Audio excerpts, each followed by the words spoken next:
가 이제 많이 내려가서 이제 하나의 장면을 만들어야 될 때는 네. 결국에는 제가 체력을 아껴놨다가 한 방울 폭발적으로 팍 써줘야 되는 그런 역할을 해야 되는 게 또 저한테 잘 어울리기도 하고 그런 부분들은 뭐 없지 않아 있죠.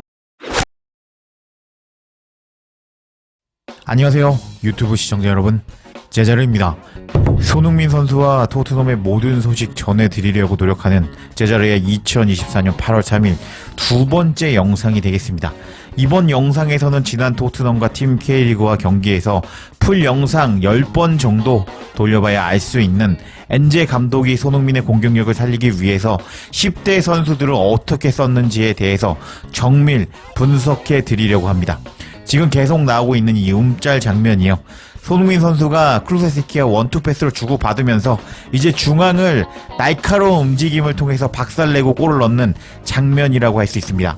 저도 경기를 처음 볼 때는 손흥민 선수가 전반에만 2골을 넣어버리는 장면을 보고 와, 역시 한국의 월드클래스 공격수 손흥민 대박이네 라고 감탄하면서 경기를 봤습니다. 하지만 이제 경기를 여러 번 돌려봤거든요. 이제 선발로 나온 베리발과 그레이의 활약을 보려고 풀 영상을 몇 번이나 돌려보던 저는 토트넘이 지난 시즌과 달라진 모습을 확인할 수 있었고, 엔제 감독 2년차인데 손흥민 선수를 활용하는 법을 다르게 하는 엔제 감독인 것을 확인할 수 있었습니다. 손흥민 활용법에 대해서 달라진 점을 확인해 드리려고 풀 영상을 거짓말 보태서 10번 이상 돌려본 제자르라고 할 수 있는데, 이제 엔제 감독이 손흥민을 어떻게 다르게 활용하고 있는지 이번 영상을 통해서 바로 알아볼까요? 토트넘과 팀 K리그에서 제가 베리발이 뛰는 것만 보면서 풀 영상을 보면서 베리발을 본 소감을 말씀드리도록 하겠습니다. 이번 경기에서 베리발은 진짜 정말 엄청나게 많이 뛰는 모습을 보여주었습니다. 보통 한국 팬들은 손흥민 선수 뛰는 것만 보기 때문에 베리발이 얼마나 열심히 뛰었는가를 잘 모르실 가능성이 높습니다. 그래서 제가 베리발이 뛰는 것만 계속 10번 이상 돌려본 이제 소감을 말씀드리자면, 다음 사진을 보면서 말씀드리겠습니다. 자, 여기서 베리발이 어딨냐면요, 여기 베리발입니다. 베리발, 그리고 여기가 클루세스키, 그리고 여기가 손흥민, 그리고 파페사르, 브레넌 존슨, 이렇게 경기를 뛰는 모습을 확인할 수 있습니다. 그리고 여기 있는 선수가 돈니입니다. 이번 경기에서 이제 엔제 감독은 손흥민 선수의 공격력을 높이기 위해서 이제 다양한 전술을 시도했지만 베리발과 돈니를 엄청나게 이용하면서 손흥민의 공격력이 살아나게 도와주었습니다. 일단 여기 베리발 선수가 여기 있거든요. 상당히 높은 곳까지 올라와서 압박을 거는 것을 볼 수 있는 베리발인 것을 확인할 수 있습니다. 그리고 다음 사진을 한번 확인해 보도록 하겠습니다.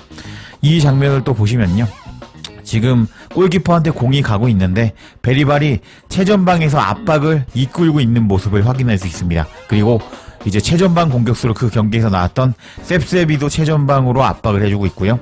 그리고 손흥민 선수는 위치를 보시면 아시겠지만 손흥민 선수 같은 경우는 이제 높게 압박을 하지 않고 이제 윙어 자리에서 설렁설렁 뛰는 모습을 제가 그 경기를 통해서 확인할 수 있었습니다. 이제 다른 사진으로도 또 제가 확인해 드리면요, 지금 이게 다른 또 압박하는 토트넘의 장면인데 지금 최전방의 베리발이 지금 골키퍼를 압박하고 있습니다. 그리고 또 최전방 공격수로 나왔던 이제 셉셉이도 지금 이렇게 압박을 하고 있는 모습을 확인할 수 있습니다. 그리고 손흥민 선수는 지금 뒤에서 압박하는 모습을 보여주고 있습니다. 이제 지난 시즌 경기 많이 보신 분들은 아시겠지만 원래 손흥민 선수가 지난 시즌에는 최전방 공격수로 나왔거든요. 그래서 골키퍼를 엄청나게 압박하는 손흥민 선수였습니다. 이제 그러다 보니까 이제 지금 축구를 좀 잘 보시는 분들은 아시겠지만 이제 선수들은 모두 체력적 한계가 존재하기 나름입니다. 그런데 손흥민 선수는 지난 시즌에 최전방에서 상대편 골키퍼를 압박하는 역할을 보여주면서 이제 어쩔 수 없이 압박 전술에 의해서 체력이 갈리는 모습을 보여줬습니다. 하지만 제가 지금 요번에 풀 영상 보면서 베리발이 왜 이렇게 저렇게 높게 뛸까? 라고 이제 파악을 해봤는데, 이제 다른 사진을 봐도요, 여기 다른 사진을 봐도 베리발을 주축으로 베리발을 최전방에서 이렇게 지금 골키퍼를 압박하는 모습을 확인할 수 있습니다. 여기 확실히 보셔도요, 여기 손흥민 선수가 뒤에 있고요. 그리고 다른 사진을 봐도 손흥민 선수는 뒤에서 압박하는 모습을 이렇게 보여주고 있지만 최전방의 베리발이 정말 엄청나게 많이 뛴다는 것을 확인할 수 있었습니다. 그리고 베리발의 역할은 이렇게 전방 압박을 하는 역할만이 아니었습니다. 전반 35분경에 이제 베리발의 특징을 알 수 있는 다른 장면이 나왔는데 손흥민 선수가 왼쪽 측면에서 중앙에 서 있는 베리발에게 패스를 넣어줬습니다. 그리고 다음 장면을 보면요. 베리발은 이제 최전방에 있는 브레논 존슨에게 이제 띄워줄 수 있는 로빙 패스를 넣어줬습니다. 제가 이런 플레이를 상당히 좋아하거든요. 이게 상당히 창의적인 패스기를 볼 수 있는 능력이 있어야지 이런 패스를 넣을 수 있다고 할 수 있는데 이제 브레논 존슨 같은 경우가 이제 오프사이드 위치에 있었지만 그리고 슈팅을 또 날려버렸습니다. 요렇게요. 그런데 확실히 베리발은 요 장면을 통해서 창의적인 패스를 뿌려줄 수 있는 모습을 보여주었습니다. 기존에는 미드필더 지역에서 이렇게 창의적인 패스를 뿌려주는 역할은 메디슨만 담당하고 있었는데 베리발이 충분히 자신도 그 역할을 할 수 있다는 것을 보여주고 만 것입니다. 그렇게 베리발은 최전방에서 상대 선수를 압박하거나 이렇게 좀 그려볼게요. 이렇게 이제 축구장이 있다 치면요. 최전방에서 상대 골키퍼를 압박하는 능력도 보여주었고요. 그리고 토트넘 진영에서 공을 잡고 손흥민 선수한테 패스를 넣어주는 모습을 보여주기도 했고 상대 박스 좌우를 가리지 않고 오른쪽에서도 뛰었고 왼쪽에서도 뛰면서 정말 어마어마한 활동량을 보여주었습니다. 이제 제 채널에서 이제 토트넘을 걱정하시는 시청자분들이 많으신데요. 어떻게 많이 걱정을 하시냐면요. 즉시 전력감 데리고 와라. 즉시 전력감 데리고 오지 않아서 걱정이 많다. 이렇게 반응하시는 분들이 상당히 많습니다. 근데 즉시 전력감 선수를 데리고 와 봐야 그 선수가 잘한다는 보장이 없습니다. 지난 시즌이었죠. 콘테 아저씨가 페르시치를 데리고 와서 페르시치가 엄청난 이제 크로스를 넣어주면서 손흥민 선수와 시너지가 엄청나겠구나 했지만 이제 그냥 크로스만 올릴 줄 아는 느린 선수였거든요. 그렇게 즉시 전력감이 토트넘에 이제 즉시 전력감 선수라는 의미는요. 다른 팀에서도 즉시 전력감이기 때문에 토트넘으로 이적할 가능성이 낮습니다. 그래서 즉시 전력감을 영입하는 것은 상당히 어렵다고 할 수 있고요. 토트넘은 이제 다니엘 레비라는 돈 많이 쓰기 싫어하는 이상한 아저씨가 있기 때문에 돈을 많이 안 쓰죠. 그런 상황에서 이제 토트넘은 이번 시즌에 18살의 베리발 그리고 18살의 아치 그레이 18살의 양민혁까지 데리고 온 상황입니다.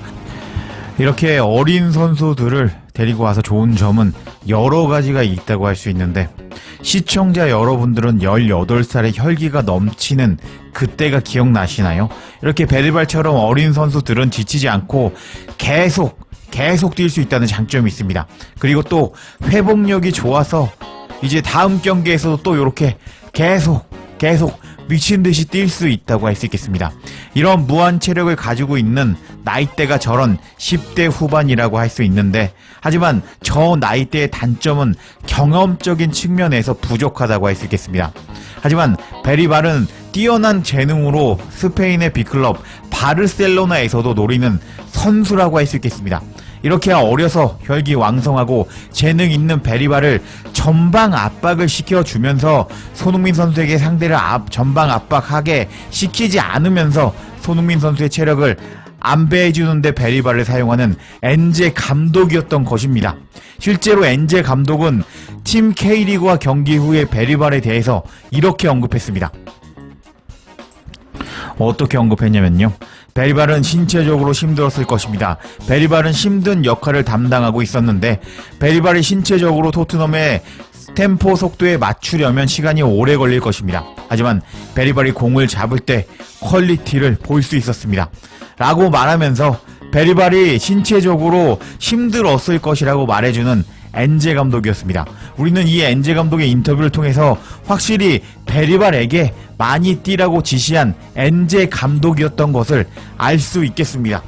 그리고 손흥민 선수의 공격력을 살려준 선수는 제이미 돈니도 있습니다. 이 장면이 어떤 장면이냐면요. 손흥민 선수가 흥민존에서 중거리 슛으로 원더골을 넣기 직전의 장면입니다. 이 장면을 보시면 아시겠지만 제이미 돈니가 여기서도 또 열심히 뛰어주면서 이렇게 공간으로 들어가는 모습을 보여주고 있습니다. 그러면서 이 선수가 원래 손흥민을 이렇게 막으러 와야 되는데 돈니를 따라가게 되면서 시선이 분산되고 말았습니다. 그래서 결과적으로는 손흥민 선수가 압박을 좀 덜 받을 수 있었고 이렇게 환상적인 원더골로 슈팅을 넣어버렸습니다.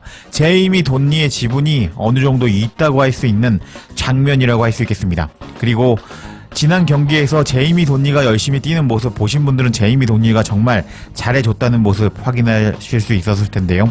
이 장면이 어떤 장면이냐면은 초반에 아치 그레이 선수가 손흥민 선수에게 패스를 넣어주었습니다. 그리고 이제 공간으로 침투하는 제이미 돈니였는데 이렇게 돈니에게 원터치 패스로 공간 패스를 넣어주는 손흥민 선수인 것을 알 수 있습니다. 이렇게 돈니는 이제 손흥민 선수가 보통 이렇게 윙으로 많이 뛰는 활동량을 보여줄 수 있거든요. 이제 왼쪽 윙으로 나왔을 때. 근데 돈니가 이렇게 손흥민 선수보다 더 많이 뛰어주면서 미끼 역할을 해주면서 이 다른 선수들의 체력도 갉아먹고 손흥민 선수의 체력을 보존해주는 역할을 해주는 돈니라고 할 수 있겠습니다. 그리고 돈니는요, 여기서 활약이 그치지 않고 다른 장면에서 보시면요, 돈니는 여기 장면에 상대편 박스 진영까지 올라와서 공을 압박해서 뺏는 모습을 보여주면서 돈니도 정말 미친듯이 열심히 뛰는 활약을 보여주었습니다. 토트넘에서 현재 손흥민 선수와 같은 월드 클래스의 결정력을 가진 선수는 없다고 할 수 있겠습니다. 하지만 손흥민 선수가 올해 몇 살인가요?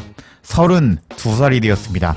손흥민 선수는 32살이 되어버리면서 신체적으로 꺾이는 나이가 되어버렸습니다.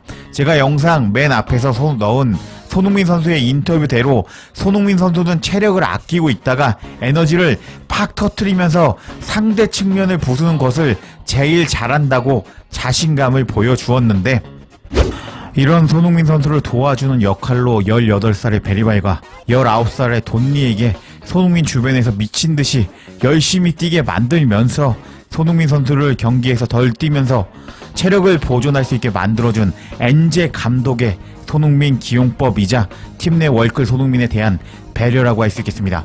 제가 항상 토트넘 어린 선수들 잘해주면 토트넘 우승 가능하다고 말하고 있는데 이해가 이제 되시죠? 어린 선수들 무시하면 안 된다고 할 수 있겠습니다. 지난 경기에서 손흥민 선수가 잘해서 2골을 넣은 것도 있었지만 풀 영상 10번 정도 돌려보면서 손흥민 선수를 어린 10대 선수들에게 체력적으로 도와주게 만든 엔제 감독인 것을 알 수 있겠습니다. 이런 분석 다른 채널에서는 안 해주는 걸로 알고 있는데 더 좋은 영상 전해드릴 테니 구독 부탁드리겠습니다. 박주희 병신. 그리고 메디슨은 제가 지난 영상에서 소개해드린 대로 돈니에게 패스하지 않는 모습을 보여주면서 토트넘 1티어 골드 기자에게 욕먹는 상황까지 벌어지면서 이번 시즌 치열한 경쟁을 해야 되는 상황이 되고 말았습니다. 제가 계속 메디슨 뭐라 하는 영상 만들어서 제자르 메디슨 싫어하는구나 라고 생각하는 분들 많으실 텐데요. 하지만 저는 메디슨이 정말 잘해주기를 원하는 팬이라고 할 수 있습니다. 메디슨이 잘해줘야 토트넘이 살아나니까 말이죠. 하지만 못하니까 뭐라고 하고 있는데 애정이 있어야지 욕이라도 할 수 있는 겁니다. 다들 아시겠죠? 여하튼 오랜만에 제자리의 전술 분석 영상이었는데요. 영상 마음에 드셨다면 제가 힘날 수 있게 구독과 좋아요 댓글 부탁드리겠습니다. 제자리의 영상 놓치지 않도록 알림 설정해 주실 것을 부탁드리며 영상 마치겠습니다. 구독과 좋아요 댓글은 사랑입니다. 감사합니다.